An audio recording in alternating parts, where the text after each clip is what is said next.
પ્રયત્ન કરી રહ્યા છે એવા બચાણ દાદા, એની સાથે તમામે તમામ હિન્દુ સમાજના અગ્રણીઓ જે મંચસ્થ છે અને તમે બધા જ હિન્દુ ભાઈઓ તથા બહેનો, મકર સંક્રાંતિનો મહાન દિવસ છે.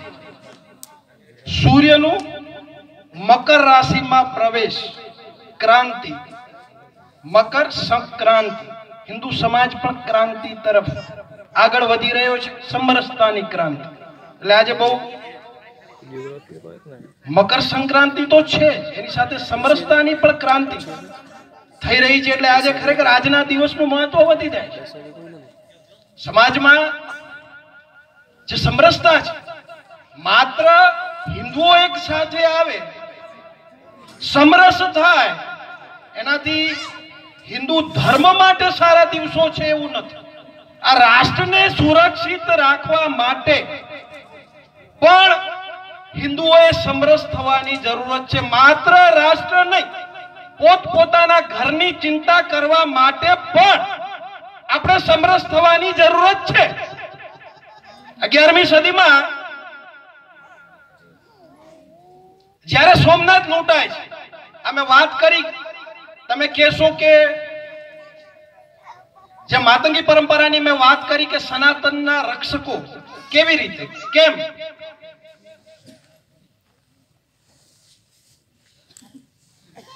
આ વાત 11મી સદીની છે, જ્યારે સોમનાથ લૂંટાણ.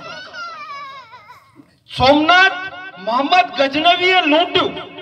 એટલું બધું સોનું હતું સોમનાથમાં કે આ સોનું 3 થી 4 રસ્તે ડિવાઈડ કરવામાં આવ્યું. એક રસ્તેથી જઈ શકે એવી પરિસ્થિતિ નહોતી, કારણ કે હિન્દુ સમાજ મંદિરો અને ભગવાનોમાં વિશ્વાસ કરવા વાળો સમાજ છે, અને મંદિરોના નામે અઢળક સોનું આપણે ઇતિહાસથી આપ્યું છે. અને આ જ પરંપરા ત્યારે પણ સોમનાથમાં હતી, અને એને જ્યારે હૈદર ખાન દ્વારા લૂંટવામાં આવે છે, અને સિંધના રસ્તેથી જ્યારે હૈદર ખાન નીકળે છે, ત્યારે એને રોકવા માટે માતંગદેવ અને અબળો જીયાણી તૈયાર થાય છે.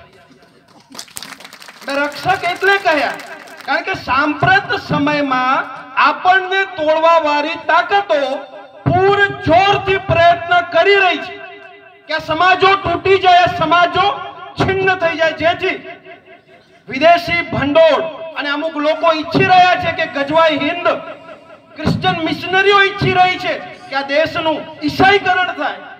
આવા પ્રયત્નો જે કરી રહ્યા છે એના માટે પણ આજે મારે આ બોલવું આવશ્યક છે.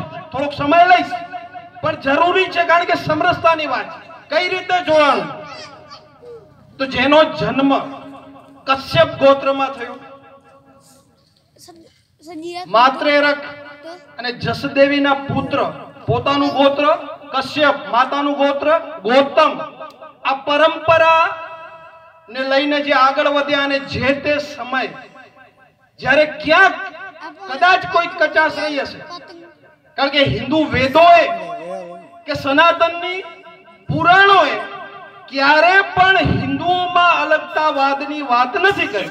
અહીંયા ઘણા જ્ઞાનીઓ ઉપસ્થિત છે, પણ ક્યાંક માનસિકતાની તકલીફ હોય. સ્વામી વિવેકાનંદે કીધું છે કે છૂત અછૂતની જે વાત કરે છે એ લોકો માનસિક બીમાર હોય છે. હિન્દુ વેદોએ કે હિન્દુ પુરાણોએ ક્યારે પણ આ વાતને સમર્થન નથી આપ્યું. પણ ક્યાંક જો ભૂતકાળમાં ઊંચ નીચ થઈ હોય, આ પરંપરા, આ કુરિવાજોને ખતમ કરવા માટે જ્યારે માતંગદેવનો જન્મ થાય છે, આખા ભારત વર્ષની યાત્રા કરે છે.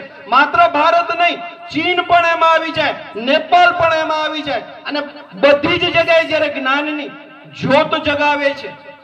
તમે વિચારો મિત્રો, અથર્વવેદ, અત્યારે જે આપણે મહેશ્વરી પંથ જેને કહી રહી છે, જેને બારમતી આપણે પંથ કહી શકીએ, સંપૂર્ણ અથર્વવેદ આધારિત આ વિચારધારા છે. એ વિચારધારાના વાહકો જેને આપણે માતંગદેવ તરીકે બોલાવીએ છીએ, આ પરંપરા જેને સોમનાથને જે હૈદર ખાન લઈ જાય છે એને લૂંટતો બચાવ્યો, લુણંગદેવના હાથે જે હૈદર ખાનનું વધ થયું શેણી ગંગામાં, અને સમરસતા માત્ર આજની નથી, ઈ સમય પણ કહેવાય છે કે 1.25 લાખ રાજપૂતો અને એના સેનાપતિ તરીકે માતંગ દેવે આગેવાની લીધી અને ઈ સમય જ્યારે અબળો જીહાણી ઈ સમય શહીદ થાય છે શેણી ગંગાના કિનારે, એમ કહેવાય છે કે ત્યારે માતંગ દેવે એને વરદાન આપેલું કે તારા રક્તમાંથી જંજ નામનું એક વૃક્ષ ઉત્પન્ન થશે અને મને માનવા વાળા તમામે તમામ લોકો મારી સાથે તારી પણ પૂજા કરશે. આ સમરસતા,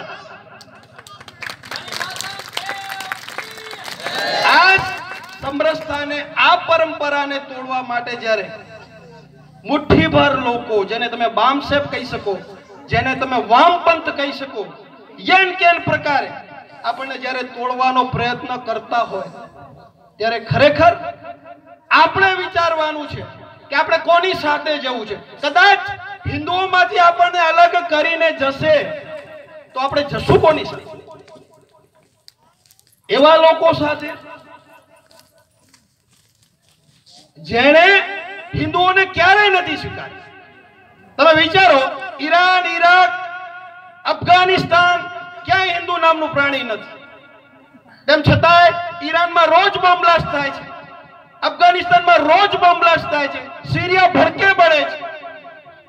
આવા લોકો પણ અત્યારે પ્રયત્નશીલ બન્યા છે કે હિન્દુઓને તોડી અને અમે અમારી જે જૂની મેન્ટાલિટી છે, અમારી જે જૂની અમારા પૂર્વજોની યોજના હતી એને આગળ વધારી. ત્યારે ખરેખર અહીંયાથી પણ આપણે વિચારવું જોઈએ કે આપણે કોની સાથે જવું છે અને આપણે શું કરવું જોઈએ. મેં પહેલા પણ કીધું કે માત્ર રાષ્ટ્રને બચાવવા માટે નહીં, તમને તમારા ઘરને બચાવવા માટે પણ સમરસ થવું પડશે.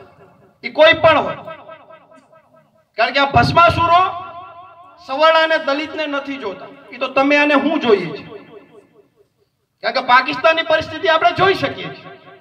પાકિસ્તાન જ્યારે ભારતથી અલગ પડ્યું ત્યારે 22% હિન્દુઓ હતા. એમાંથી ઘણો મોટો સંપ્રદાય મહેશ્વરી સંપ્રદાય પણ હતો પાકિસ્તાનમાં.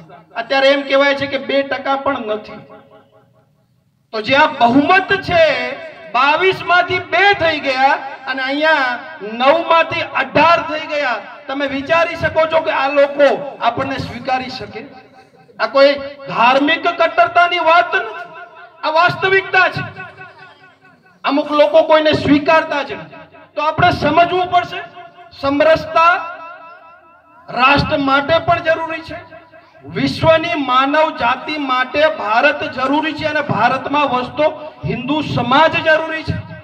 એટલે આવા કાર્યોને આપણે પૂરજોશથી આગળ વધારવા જોઈએ. સમરસતા માત્ર મંચ પૂરતી સીમિત ન રહેવી જોઈએ કે સમરસતા કોઈ રાજકીય હથિયાર ન બનવું જોઈએ. તમને બધાને અહીંથી કહેવા માંગુ કે મંચથી સમરસતા ન થાય, માઇકથી સમરસતા ન થાય, સમરસતાનો રાજકીય ઉપયોગ પણ ન થાય. સમરસતા સમાજ માટે હોય અને સમરસતા માટે જે પીડિત હોય ને એની પીડાને ગ્રહણ કરવી પડે. જ્યાર સુધી તમે એની પીડાને નહીં સમજો ત્યાર સુધી જે આપણી સમરસતાની વિચારધારા છે એ આપણે આગળ નહીં વધારી શકીએ. એટલે આવી સમરસતા રાજકીય પક્ષ કોઈ પણ આમાં જોડાઈ શકે સાચા હૃદયથી, એમાં કોઈ વાંધો નહીં, પણ આનો ઉદ્દેશ્ય સમાજની મજબૂતી હોવી જોઈએ. પછી સમાજને જો કોઈ રાજકીય પાર્ટી મજબૂત કરતી હોય, એ હિન્દુ સમાજને જો પીઠ પર પૂરું પાડતી હોય તો એ શક્ય છે કે આપણે એનું સમર્થન કરીએ, પણ સમરસતાનો ઉપયોગ રાજકીય ન હોય તો જ આ સમાજ મજબૂત થશે. નકર પાછા રાજકીય માનસિકતાથી પણ આપણને તોડવાના પ્રયાસ કરવામાં આવશે.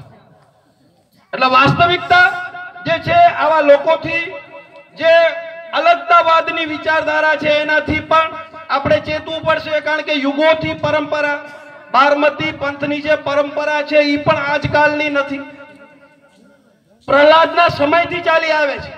પ્રહલાદ પછી વિભીષણ, વિભીષણ પછી યુધિષ્ઠિર, યુધિષ્ઠિર પછી માતંગ દેવ, અને હજી પણ આ પરંપરા આગળ વધે. અને તમે જુઓ યુગે યુગે ક્યાંક ને ક્યાંક આ પરંપરાએ સમરસતાનો જ સંદેશ આપ્યો છે. ને એ જ રીતે આજે પણ આપણે આ પરંપરા થકી જે સ્વપ્ન માતંગ દેવનું હતું કે સનાતન મજબૂત બને, જો ત્યારે જ માતંગ દેવે એમ કીધું હોત કે મારા મહેશ્વરીઓ તમારાથી અલગ છે તો ક્યાં સોમનાથને લૂંટીને જતા હૈદર ખાનને મારવાની એમને જરૂર પડે? એમની સાથે ક્યાં આપણા જીયાણીને શહીદ થવું પડે? અને એ જ રીતે છેલ્લે પણ સમાવંશને આજે પણ રાજતિલક માતંગ દેવોના હાથેથી જ થાય છે. તો આ કદાચ સમરસતાનો વિશ્વમાં ક્યાંય તમને દાખલો નહીં મળે કે કોઈ રાજપૂત રાજવંશ જ્યારે ગાદી ઉપર બેસે છે ત્યારે એને તિલક કરવા વાળા માતંગો હોય, અને ઈ જ ધર્મગુરુ પાછા. અત્યારે લોકતંત્રએ જેને દલિતનું નામ આપ્યું છે, હું નથી કહેતો, લોકતંત્રએ જેને દલિતનું નામ આપ્યું છે એના પણ ધર્મગુરુ હોય. તમે વિશ્વનો ચોપડો ઉતલાવી જોઈએ, કારણ કે આ કચ્છની વાત જ અનેરી છે, ક્યાંય તમને આ વાસ્તવિકતા નહીં. તો આટલી મહાન આપણા પૂર્વજોએ આ સમરસતાને આગળ વધારી છે. કારણ કે જ્યારે ધર્મ પરિવર્તન સિંધમાંથી ચાલુ થયું, કેન કેન પ્રકારે જ્યારે વિદેશીઓએ આપણને ઘેરવાનો પ્રયાસ કર્યો, ત્યારે માતંગ દેવે આ કાર્ય કર્યું કે આ સનાતનને મારે બચાવવો જોઈએ. અને એના પછી યુગોથી આ પરંપરા ચાલુ રહી, અને હજી પણ પચાણભાઈ જેવા લોકો આ પરંપરાને આગળ વધારે છે. ત્યારે હવનમાં હાડકા નાખવા વાળા આજે પણ સક્રિય છે. આ સભા થી પણ ઘણા લોકોના પેટમાં દુખે છે કે આ શું થઈ રહ્યું, શું થઈ રહ્યું છે. ઘણા લોકો હજી પણ મેં સાંભળ્યું ફોન આવતા હતા કે આ બધું શું, પણ આવા વિઘટનકારીઓથી આપણે ડરવાનું નથી. જે રીતે યુગોથી આપણે આ વિચારધારા વિરુદ્ધ લડતા આવ્યા છીએ, એ જ રીતે આગળ પણ આપણે આ પરંપરાને વધારવાની છે, જેનાથી સમાજ તો સમરસ બનશે જ, રાષ્ટ્ર પણ મજબૂત બનશે. અને રાષ્ટ્ર મજબૂત બનશે એટલે આપણે સુરક્ષિત રહેશું, માનવ જાતિ બચી રહેશે.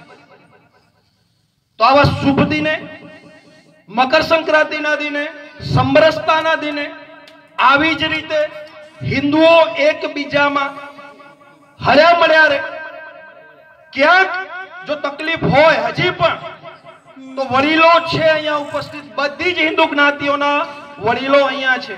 તો મારે એમને નમ્ર વિનંતી કે આપણે આગળ આવી અને આવી કુરીતિઓને તોડીએ, કારણ કે હજુ સબ સલામત નથી.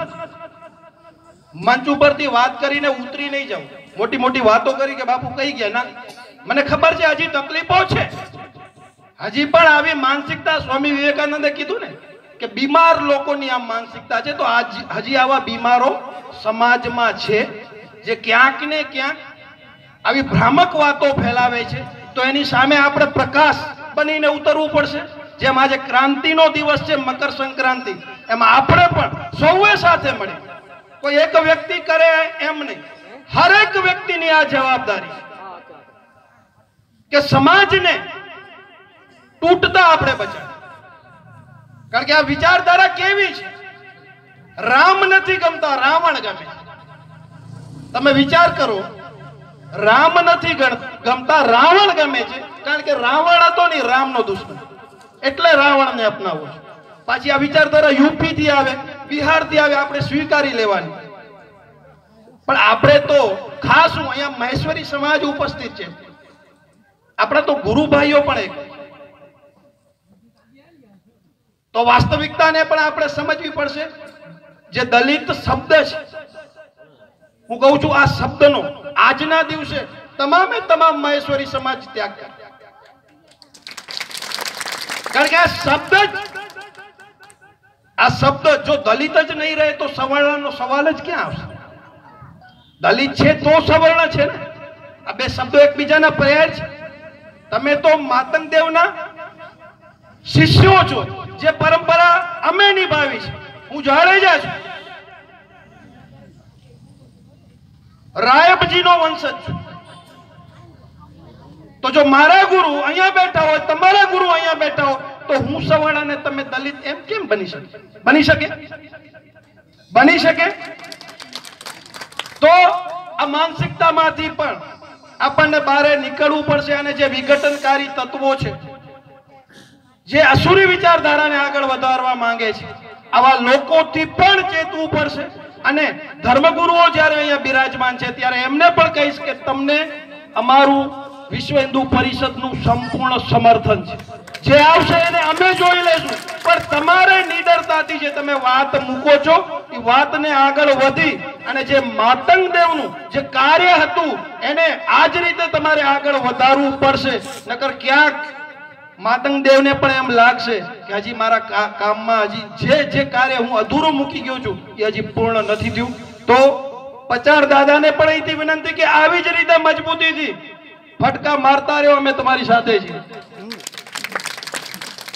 તો આજના આવા સરસ દિને મકર સંક્રાંતિના દિને તમને બધાને ખૂબ ખૂબ શુભકામનાઓ.